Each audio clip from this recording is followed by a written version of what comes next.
Hi everyone, and welcome to Edge-CGI. My name is Eugene Schmierov, and in this tutorial we're going to create a transformation effect inside of Cinema 4D. So this effect is basically about transforming from one material to another inside a single model with these kind of spikes, like think Mystique from X-Men kind of effect. This effect is pretty versatile and it can be applied to basically any object. We'll use a sphere for demonstration purposes, but you can go ahead and apply it to anything you want. We'll be using a bit of Xpresso here, but it's nothing complicated, so I hope you find this informative. And without further ado, let's start. Alright, so here we are in Cinema 4D interface.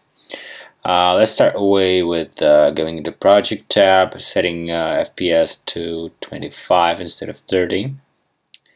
Just prefer to work in 25. And then we'll start with a sphere. So our deformation will be happening on a sphere. So let's create it and then hide it right away. And then let's go in and create a platonic object. Make it editable. And then change its scale in y-axis. Just like this long stretched kind of crystal shape.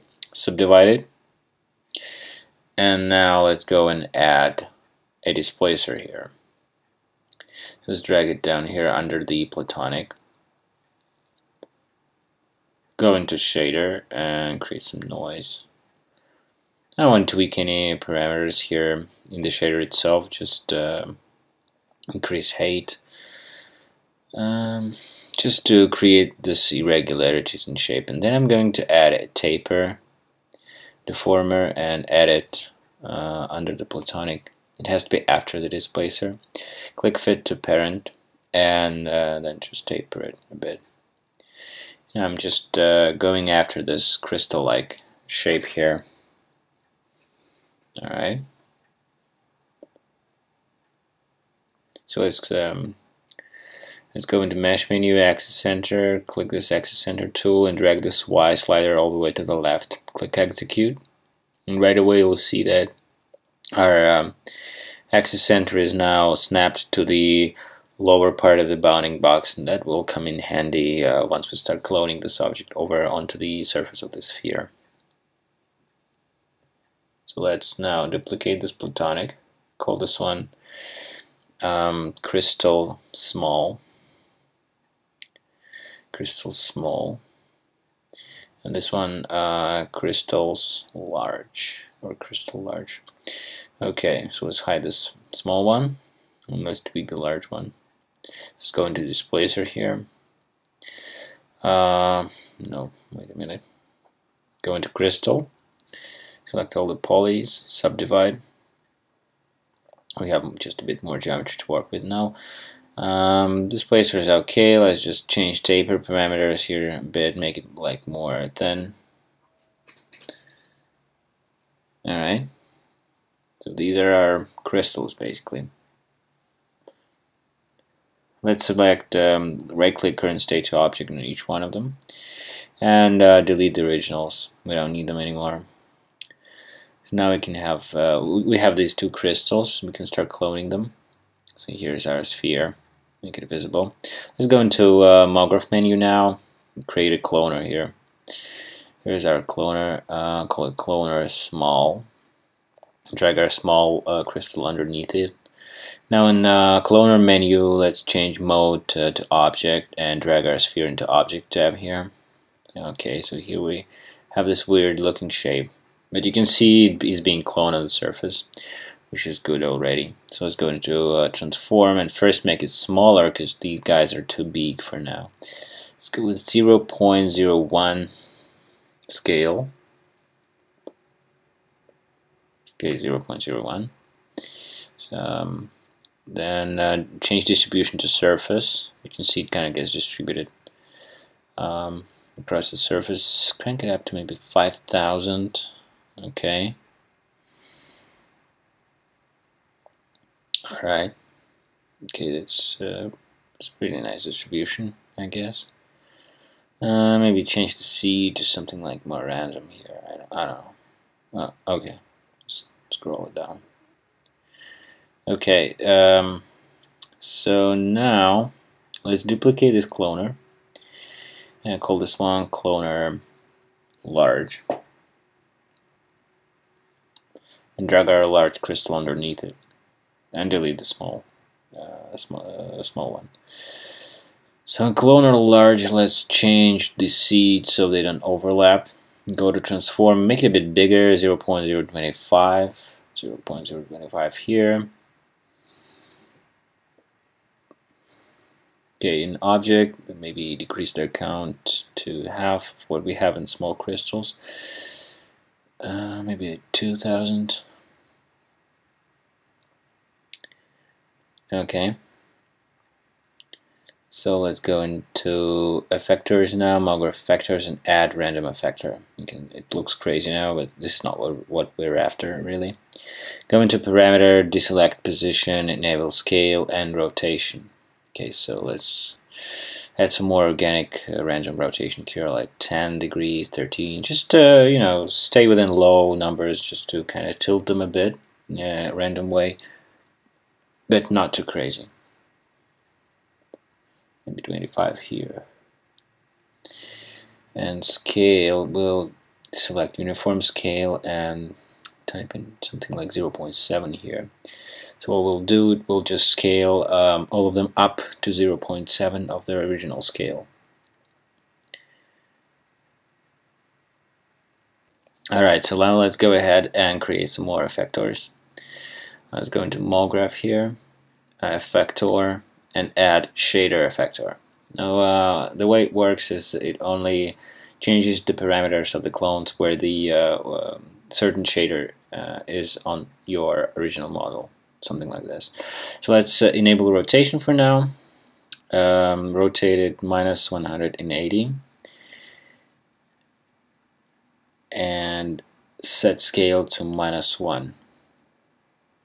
Okay, so now where it's applied, it's basically we'll make it invisible. So let's select our clones, go to the effectors tab and drag our shader effector on there. So right now you can see that all our cloners disappear. That's because we don't have shader assigned here. So let's go in here and assign a gradient here. Click it. Let's change a couple of parameters here. You can see it kind of started having effect right away. But that's not what we're after. So let's change this type to 3D linear, uncheck cycle, add a bit of turbulence, maybe like 45 here. Okay, it's nice and turbulent here. You can see we have start and end here, but it's sort of kind of hard to tell where the start and end are in 3D space. So you can tweak it, and you can see that the effector changes live, but it would kind of be good to have a visual representation of that. So we'll create new null object, call it expression. Yeah, we'll be using a bit of Xpresso here. It's nothing hard. So duplicate it a couple of times and call this one end, and this one start.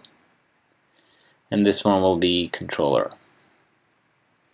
So let's go in this, right-click this expression, Cinema 4D tags, add Xpresso tag here. So here's our Xpresso editor. So let's drag this and start guys here, and in our shader drag the gradient itself here. Let's click this blue button in the gradient, go to shader properties, and you can see end and start. Shader properties start. So these are our end and start parameters that we discussed earlier. So go into our nulls here. Red button coordinates, global coordinates, global position for both of them, and just connect them respectively to end and to start. Alright, so now let's close this for now. Let's test it. So if we drag our start null, you can see now it controls the gradient.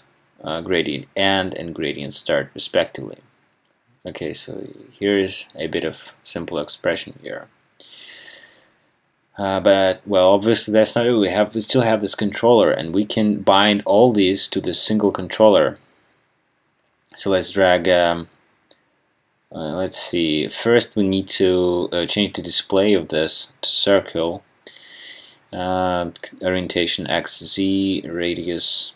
Okay, so it would be just a bit larger than the sphere itself.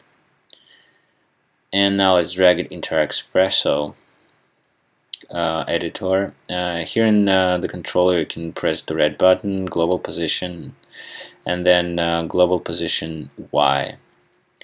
Okay, so the idea is that we need the start to be a bit offset. So it is controlled by the controller, but it's offset. So let's first, in the end, null create input node with global position, connect controller to the input in the end, and null. Okay, so now let's test it. We change the controller, and the end follows along exactly where the controller goes. That's nice. But we now maybe want to tweak a bit of. So let's see. Maybe we should rotate it all the way around. Let's test it. No, not exactly. Okay, let's go back to shader. So it's still minus 180. Okay. So let's test it a couple of more times. So as you can see, it's kind of started growing where the controller moves. So now we have this position Y, and we'll create new node, Xpresso, calculate, math. So we need to offset our start. So we'll connect this position Y to the first input, go into math node. Second input will be 40, and the function will be subtract. So now we will subtract 40 units from the position, add global position to our start null object, connect them, and now it should offset 40. It should be offset 40 units from where the controller is. Okay, let's test it. It doesn't look right, actually. It's like it's skewed. Why is that? Oh, okay. That's because our start null is offset on all axes. We only need it to be offset on y-axis. So let's see. Let's delete this connection. Go into select start here. Go into coordinates and 0 out X and Z. Okay. And then we'll delete this port by right-clicking it and selecting delete port in this blue box again. Coordinates, global position Y. Now we can connect it here, and it will be offset only on y-axis. Okay, so let's test it. All right, now this looks good. All right. So maybe tweak a bit of this shader here. Make it like more harsh. I don't know, just play with the softness of it. Okay. Alright, so now let's add another effector plane. We need these crystals to partially disappear. So we'll add this plane to both of our cloners. Disable position and enable scale. Make it -1. So basically, where the effector takes place, it will disappear. Select fall off linear orientation -y, and change the scale here a bit to make it like more sort of squashed, and invert it. Okay, so now we can see that crystals only appear where the plane effector takes place. You can see all these things are being, all the effectors and expressions are stacked upon each other. So let's add our plane to our expression here. Drag it here, select create nodes, coordinates, global position, and connect our start to a global position here. So now if we drag controller, you can see everything is being dragged, and these crystals sort of climb or descend along the surface of the sphere. Okay, which is a already neat, but this is not the end of it. Okay, we still have a couple of things to do here. So let's check our clonus parameters. We kind of might crank up the count of those guys to maybe at like 6,000 for small and 3,000 for large. Alright.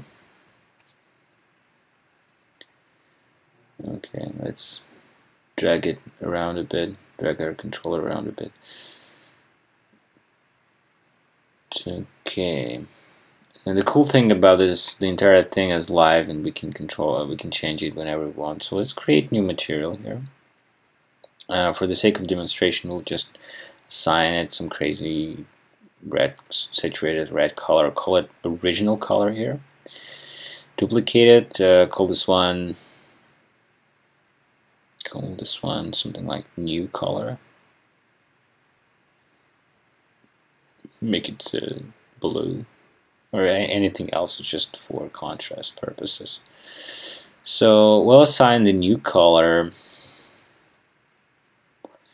Okay, so first we'll assign original color to the sphere and assign the new color to the sphere as well. So now the new color is to the right of the original color in the palette here. So with the new color, let's go into alpha and add gradient here. Okay, so here's our gradient. Let's go in there and change some parameters. Change the type of 3D linear as well. Disable cycle. Interpolation to none. Maybe a bit of turbulence. 45 will do. Let's just play with the scale a bit here. How does that look?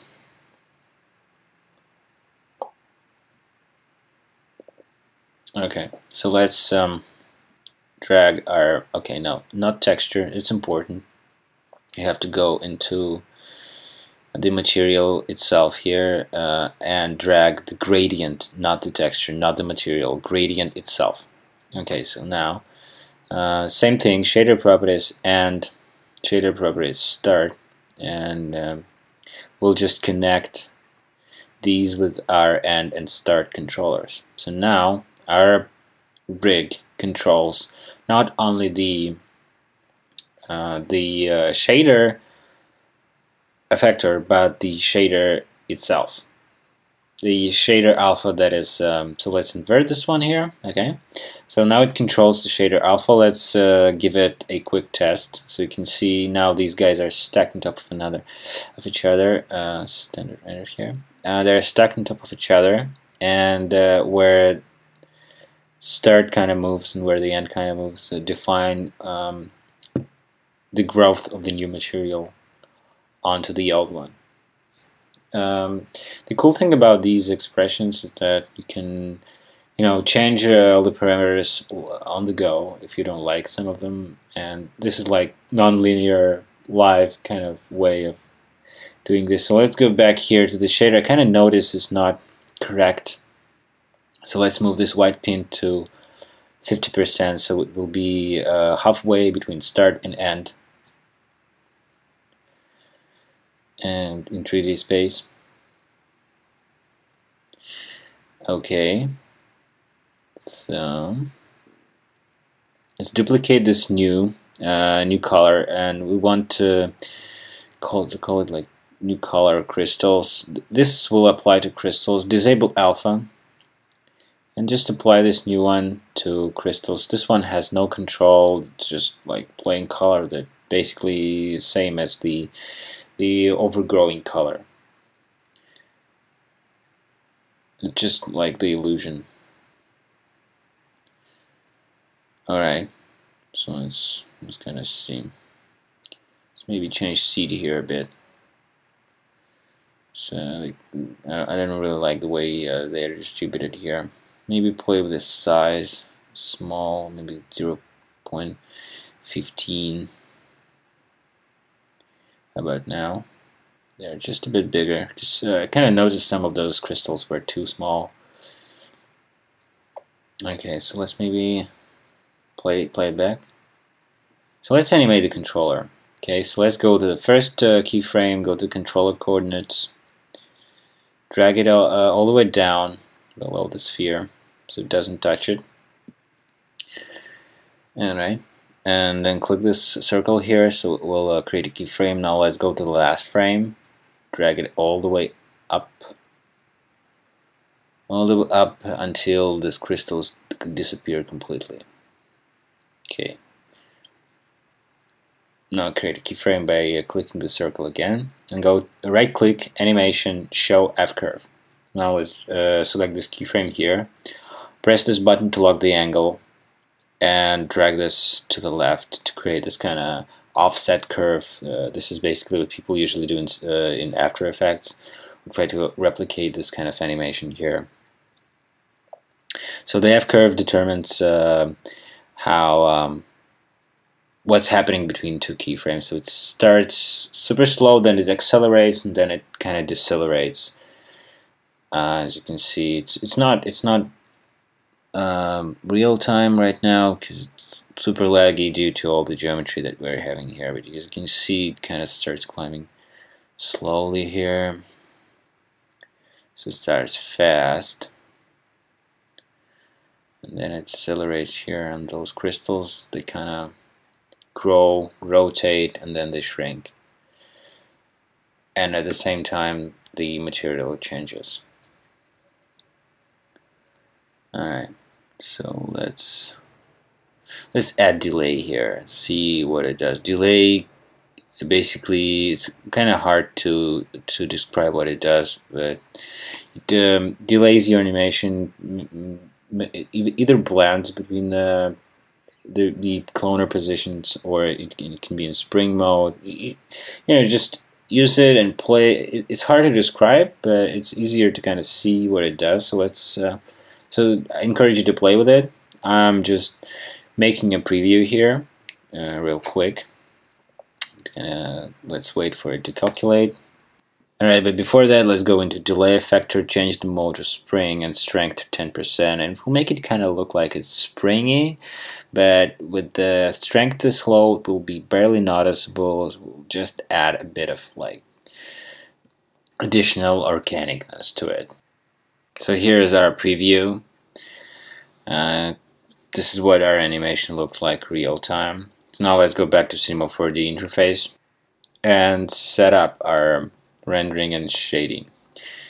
Alright, so let's find some midpoint here. We're kind of playing back through animation and now just picking a frame that we need because we have this delay effector on. So let's kind of start, stay here at 25 frames. Okay, so let's go into render settings, change standard to physical, and here in the effects, let's add global illumination right away. I'll change the readings cache setting to previewed for faster preview rendering. So now let's go with area light. Create this area light here. Just maybe change the color of it to something a bit more warm, just a bit of it. Almost invisible change. Go into details, set enable shown reflection and create fall off inverse square. Enable shadows, area shadows, and let's change this position here. To the left, just like top down lighting kind of scenario. Alright, well, we have it here, but this will not suffice, so we'll also need to create an Edge-CGI lighting. So I'm creating new material, only enabling luminance channel, and here in the texture I'll load my Edge-CGI map that I've downloaded from the internet. There's a lot of Edge-CGI maps out there, free ones. So I'll set the exposure to -5 and change color profile to linear since we're working in the linear space here.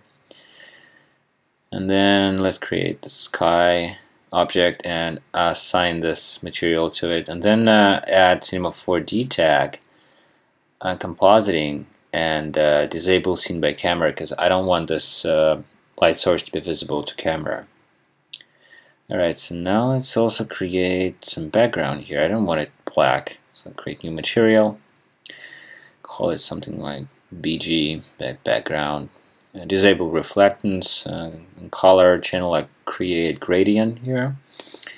Make it vertical to the V, just set some colors to something, I don't know, some kind of aquatic sort of gradient here.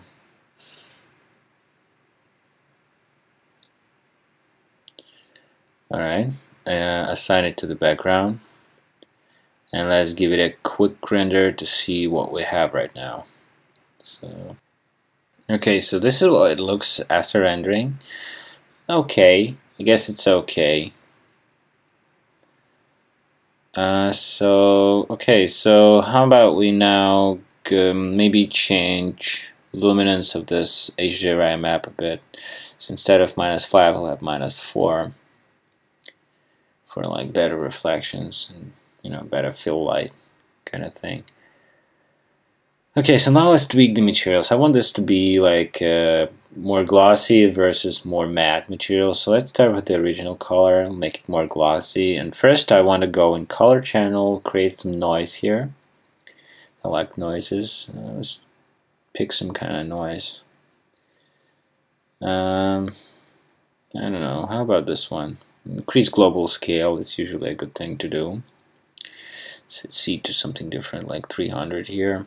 And let's pick our two colors here. I want something like more like on the cooler side of the spectrum, maybe, or a warmer one. How about this? No.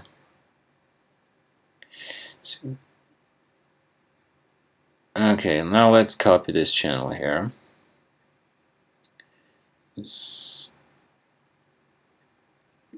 Okay, so let's copy channel, go to reflectance, and delete this default specular here and add a new GGX1. Increase roughness just a bit here.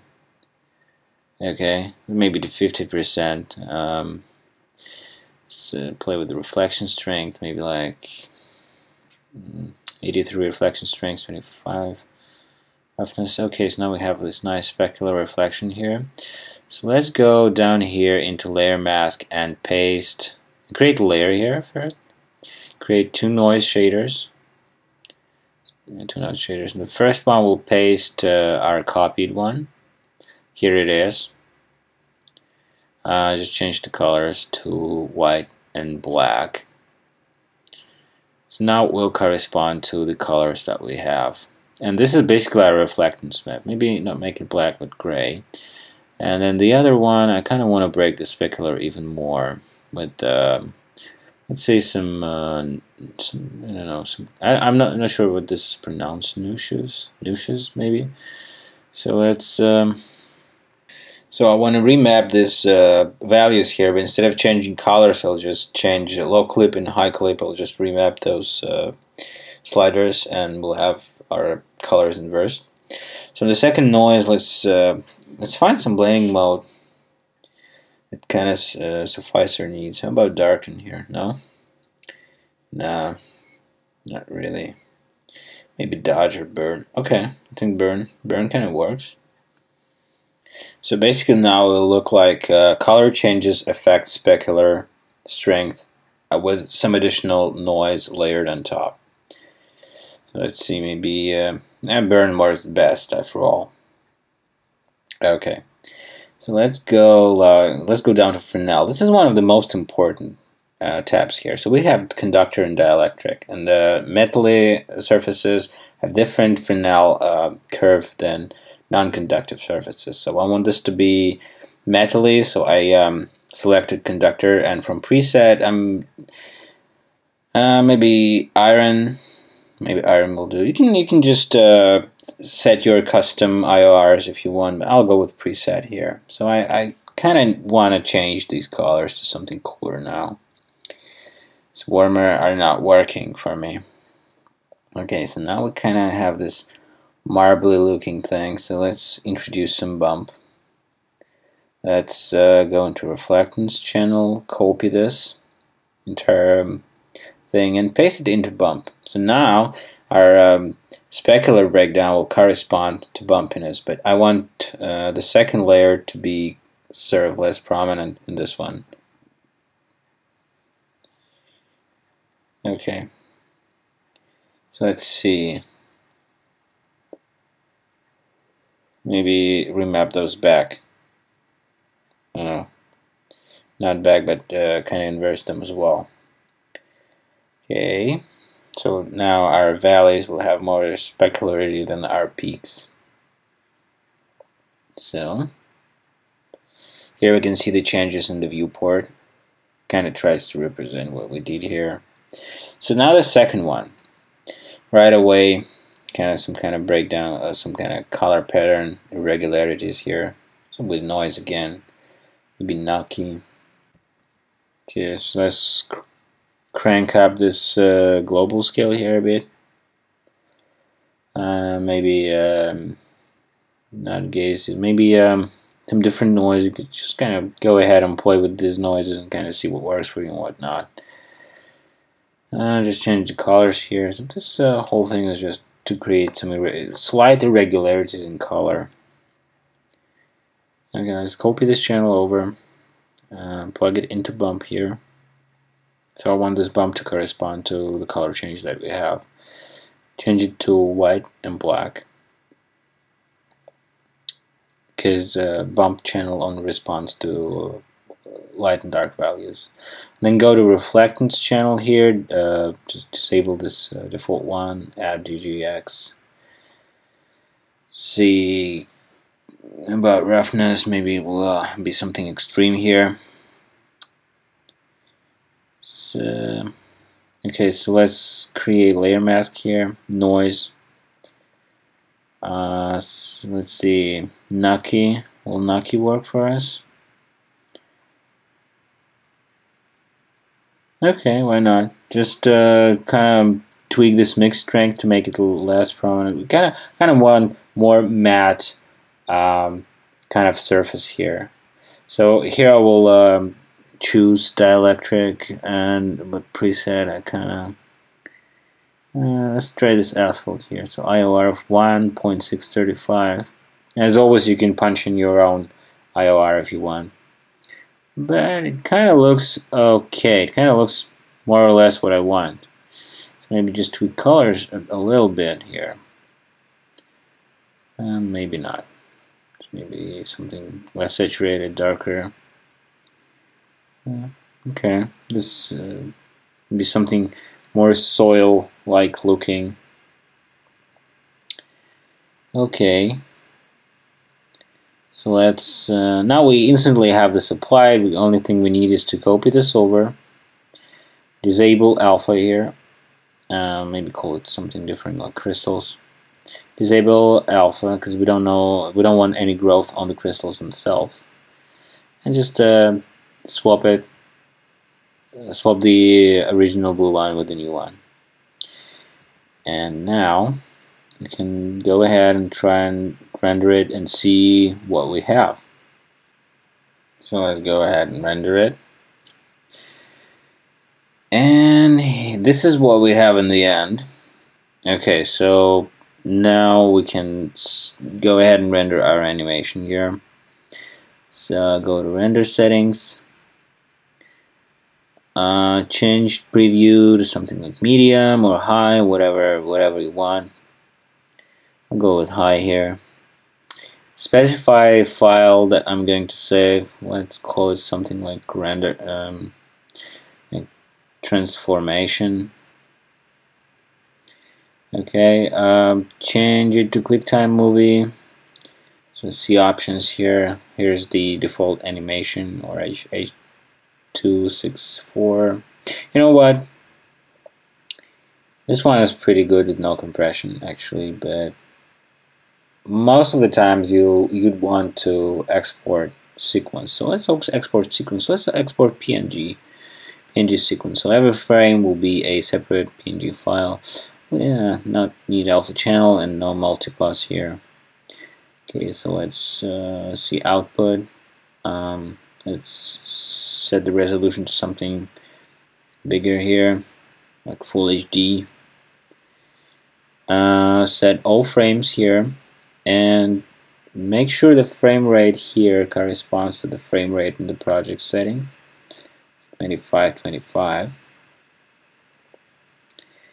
And we can go ahead and render now. So everything is set and ready. So let's kind of zoom in here a bit. You can see the resolution gate has changed since we've changed the resolution. The aspect ratio has changed. So let's save it now. So this is our end result. This is what our effect looks like. Of course, you can it can be applied to any object out there, not just a sphere, cylinder, or some custom object, even something you made, like for say like made in ZBrush. So it's pretty pretty versatile technique that can be. I mean, maybe it's not the most elegant one, but it kind of works for me, and I hope it will work for you. So if you found this tutorial informative, don't forget to share, like, and subscribe, and thank you for watching Edge-CGI. I hope to see you soon. Bye bye.